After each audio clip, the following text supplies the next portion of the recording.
నేను స్టార్టింగ్ నుంచి చెబుతున్నదే జరుగుతోంది. ఇప్పుడు ధర్మేంద్ర ప్రధాన్ గారు రాజీనామా చేసినా కూడా ఇక్కడ ఉన్నటువంటి బొద్దింకలు, ఈ మాఫియా వెనక్కి తగ్గరు.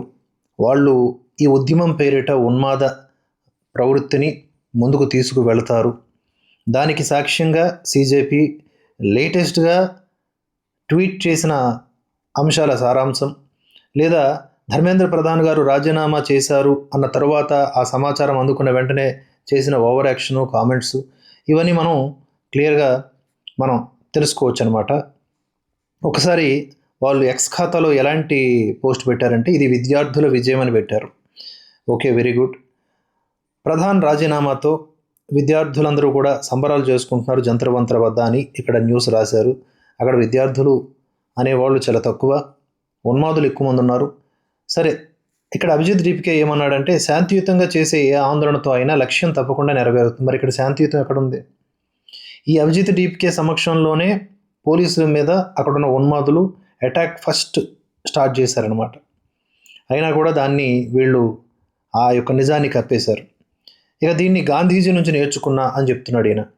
ఈ దేశ యువత శాంతియుత నిరసనలు వృధాగా పోలేదు. విద్యార్థుల పోరాటం ఫలించింది. వారి సత్తా ఏంటో తెలిసింది. ఈ విజయం విద్యార్థులందరిది. ప్రజాస్వామ్యం అంటే ఇదే. ఓకే. Very good. మాకు రాజకీయాలు అవసరం లేదు. ఇది చాలా అబద్ధమైన మాట. రాజకీయాలు అవసరం లేదంట. కేజ్రీవాల్కి సంబంధించిన టీంలో పనిచేసిన వ్యక్తి, ఆయన సోషల్ మీడియా టీంలో ఇన్ఛార్జ్ ఈ అభిజిత్ డీపీకే. ఓకే. అలాగే పంజాబ్లో పేపర్ లీక్ అయితే ప్రశ్నించడు, కర్ణాటకలో పేపర్ లీక్ అయితే ప్రశ్నించడు, అక్కడ మంత్రులు రాజీనామాకి డిమాండ్ చేయడు. కేవలం ధర్మేంద్ర ప్రధాన్ అంటాడు. మాకు రాజకీయాలు అవసరం లేదని ఇప్పుడు చెప్తున్నాడు. మా డిమాండ్లలో ఒకటి నెరవేరింది అని చెప్పి మెలికపెట్టి మిగతా 2 నెరవేరే వరకు వేచి చూస్తాం. అంటే ఎక్కడికి వెళ్ళిపోకండి, ఇక్కడ ఉన్నవాళ్ళు ఇక్కడే ఉండండి, అన్ని ఏర్పాట్లు చేస్తాం, మీకు ఫుడ్ సప్లై చేస్తాం, ఇంకా మరి కొన్ని చెప్పకూడదు, అన్ని రకాల సప్లైస్ అక్కడ ఉన్నాయన్నమాట. విద్యార్థులపై దాడి చేసిన పోలీసులపై చర్య తీసుకోవాలి అంట. అరే, పోలీసుల మీద మీరు అటాక్ చేశారా, మళ్ళీ పోలీసులపైన చర్యలు తీసుకోవాలనేది పెద్దోడు అయిపోయినా నువ్వు? విద్యార్థులపై పెట్టిన అన్ని కేసులు పూర్తిగా ఎత్తివేయాలి. సరే, విద్యార్థుల మీద ఎవరైనా కేసులు పెట్టుంటే వాటన్నింటినీ ఎత్తివేయాలి. కానీ విద్యార్థుల రూపంలో ఉన్న ఉన్మాదులు, రాళ్లు రువ్విన వారు, పోలీసుల యొక్క వాహనాల్ని ధ్వంసం చేసిన వాళ్ళు, ప్రజా ఆస్తుల్ని ధ్వంసం చేసిన వాళ్ళు, వాళ్ళ మీద కేసులు ఎత్తివేయాలంటే కుదరదమ్మా. విద్యా వ్యవస్థలను ప్రక్షాళన చేసే వరకు ఈ ఉద్యమం ఆగదు అని మెలిగిపెట్టాడు.